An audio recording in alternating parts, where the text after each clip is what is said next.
everyone, welcome to my channel. Today I'm going to talk about why I don't strictly follow the curly girl or curly hair method, whichever verbiage you guys prefer. I'm going to call it the curly hair method just because I think that that's more inclusive.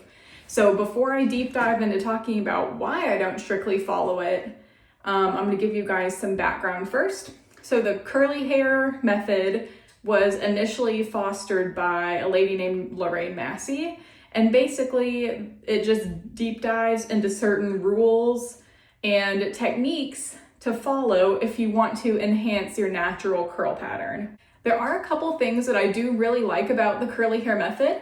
So number one, it's really easy for beginners. So it outlines basically need a shampoo, conditioner, and a styler. That's really all you need to get started with the curly hair method.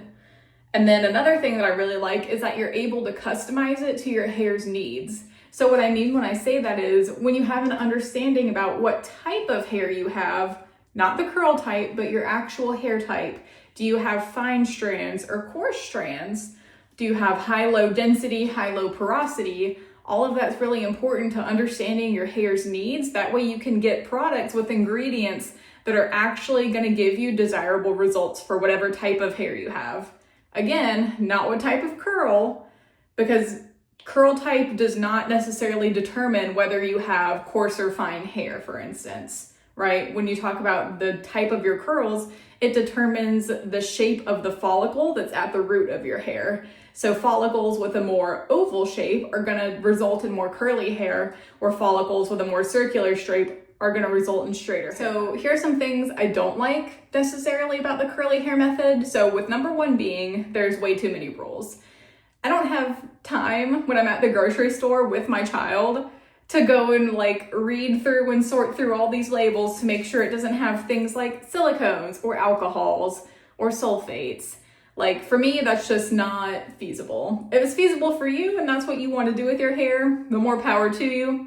I'm just saying that's not feasible for me. It's not what works for me. So number two reason is that it can be costly, especially if you're one of those people that constantly get FOMO and need to buy all the new products, all the new tools.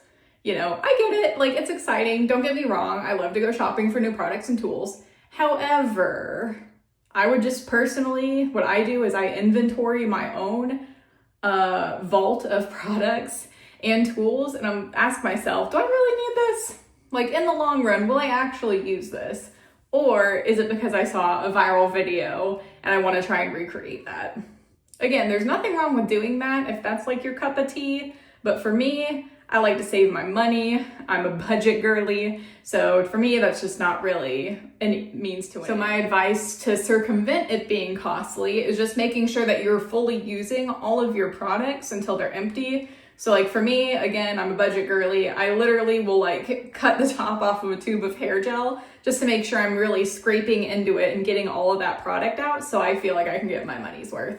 Again, if you're not a budget girly, or, curly rather, good for you. But for me, I'm just saying it's what works for me. Another way that you can circumvent the costliness of the curly hair method is looking at discount stores such as Marshall's or TJ Maxx, or even a beauty supply outlet, or just shopping the, Ulta, Sephora sales if that's your cup of tea. That's another way to really optimize and cut down the cost of starting the curly hair method. And again, my last real bone to pick with the curly hair method is it focuses more so on curl pattern as opposed to hair type. So curl pattern, you've all seen, the letter and number chart. You know what I'm talking about. I'm not really going to talk about that chart on my channel, but if that's something that you want to reference, more power to you. For me, what I found out, it's more important to understand my hair type. So for me, I have finer, lower porosity, and medium to high density hair. So with that in mind is what I use when I'm looking at the ingredients and stuff for my products. So for me, I don't really opt for really heavy or overly moisturizing ingredients because all of that stuff is going to weigh my skin. So the bottom line for me is that strictly following the curly hair method did not give me good results. I need to have a shampoo to thoroughly cleanse my hair. Co-washes aren't going to work for me. Overly moisturizing, butters and oils aren't really gonna work for me either, just because my hair is fine and it's just gonna end up weighing everything down. And for me, that's not the look I'm trying to go for. But hey, if strictly following the curly hair method is what works for you and is what's giving you great results, then by all means, continue to follow it. But for me and for people with finer hair, it just might not be a great starting point in all reality. All right, thanks for watching my video. Please like and subscribe. Bye!